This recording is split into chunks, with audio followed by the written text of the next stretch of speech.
एक छोटे से गांव में एक पुराना कुआं था जिसे अंधेरा कुआं कहा जाता था। गांव के बड़े बुजुर्ग कहते थे कि रात के समय उस कुएं के पास कोई नहीं जाता क्योंकि वहां एक भटकती आत्मा रहती है। लेकिन कबीर, जो एक निडर लड़का था, इन कहानियों पर यकीन नहीं करता था।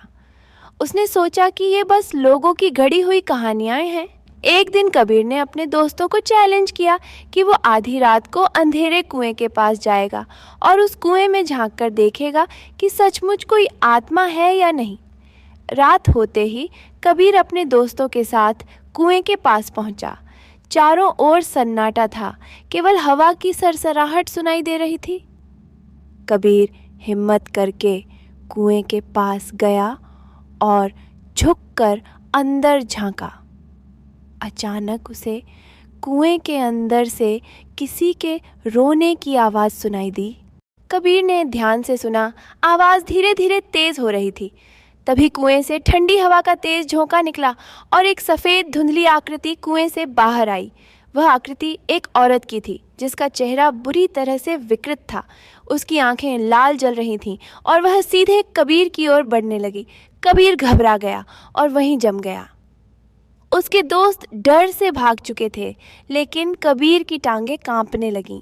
आकृति धीरे धीरे कबीर के पास आई और एक भयानक आवाज़ में बोली, तुमने मुझे जगाया है, अब तुम भी इस कुएं का हिस्सा बन जाओगे। कबीर ने ज़ोर से चीख मारी और भागने की कोशिश की, लेकिन उसकी टांगें काम नहीं कर रही थीं। तभी अचानक उसके हाथ पर किसी ने झट से खींच लिया और वह ज़मीन पर गिर पड़ा। जब उसने पीछे मुड़कर देखा तो वह आकृति गायब हो चुकी थी। कबीर भागते हुए घर पहुंचा, लेकिन उसके चेहरे का खौफ किसी से छिपा नहीं था।